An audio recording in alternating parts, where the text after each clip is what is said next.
Okay, so right now I'm gonna review Tiny Tina's Wonderlands in a manner of speaking. Tiny Tina's Wonderlands released last week. I've been playing it non-stop since its release. As such, despite the title of the video, I do love this game, but it has issues. The gunplay and movements are just... So we'll start with the good. The gunplay and movement are just as good as Borderlands 3.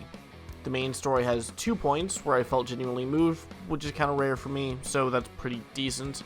That said, most of the story goes in the bad and the cringe, so you might as well ignore those 2 parts entirely.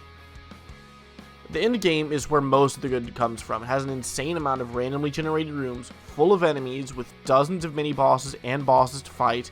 You'll have an insane amount of variety on your in-game loot farm because you can get pretty much any of the in-game legendaries, actually all of the legendaries, from the loot bunnies at the end.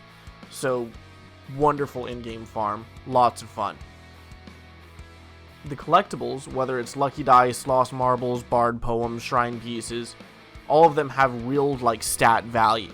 So if you go out and you get all of the marbles, you get, I think it's a 10% to your bonus to your wisdom. You get all 4 of a certain shrine, you get loot luck increase, movement increase, critical hit chance increase, stuff like that, and it really rewards you for actually exploring and finding all of the shit in all of the levels. Also, it has just tons of customization with 2 different classes you can mix together, and plenty of cosmetic customization, so it just looks and feels like it's a class that you have put together and built yourself, including your gear with lots of different types of gear.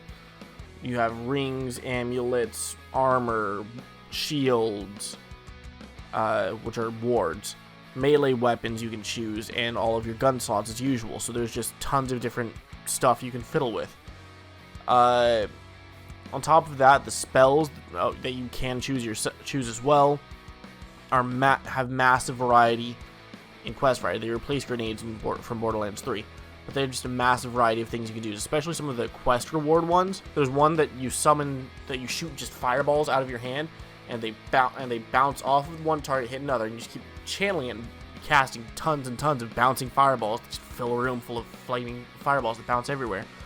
Or there's another, you can summon a dome of ice that also summons hydras inside the dome of ice that shoot your enemies, and it's just really cool like that. It's awesome, but we also got to go through the bad. Okay, the jokes just don't manage to hit with me. That's kind of a personal thing. With that being said, the fact that it's limited to T for teen seems to have managed to make a lot of the jokes fall short where they should have succeeded, not just for me, but also for some other people that I've talked to. The bad. You can tell I'm reading kind of off the script. I'm not trying to fully do it by what it says, but legendary weapons seem to lack compared to what I feel they should be. With half the time, a good purple gun is just as good, is a better choice than a legendary gear that you grinded out of for a chaos chamber.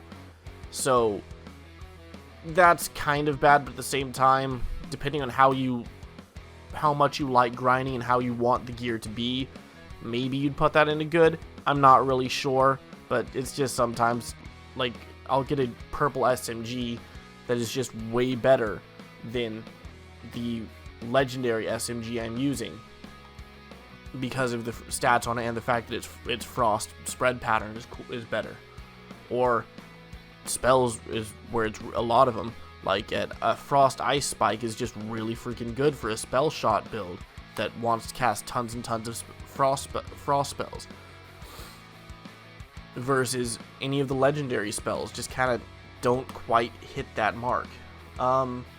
And now we gotta go to the cringe. Honestly, a lot of the jokes end up here, but that said, some of the cringe jokes can be funny. At one point, a fungus boss me and my brother were killing while we were playing it died. It said, "The fungus is no longer among us," which both of my brother and I were laughing despite ourselves and despite the fact that it is a objectively pretty bad joke. Then there's kind of the political agenda in it, and the fact that it's just very blunt about it just makes me feel tired. so which kind of sucks, but whatever. First of all, less egregiously is that character creation, you can choose your pronouns. Why the hell they didn't link the pronouns to the body type would have been just easier, and most games do this anyway. It's stupid. They called it this one and that one instead of male or female, and I'm like, why? Whatever. Maybe if we're gonna be super generous, this is just them saying, hey, if you want to have a headcanon character that's a weird race, that all of their males look female, females look male, then you can do that.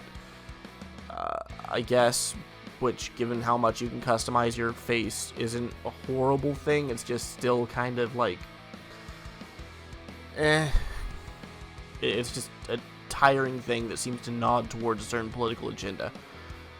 And then the really bad one, I think, was like in a certain side quest where they literally had what was basically redrawn freaking communist propaganda, where instead of holding a sickle, the guy's holding an axe, and it's just like,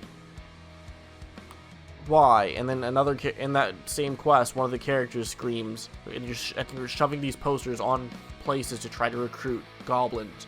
And in another part of this one same quest, you're the person you're helping for some god-awful reason literally says, seize the means of production. And they are being enslaved, so I totally understand rebelling, but at the same time, why are they rebelling with a blatant lean towards this political ideology in a game that's pretty much, it's T for teen, and you can tell it's aimed more towards children than Borderlands was, or more towards younger teenagers than Borderlands was. So it's kind of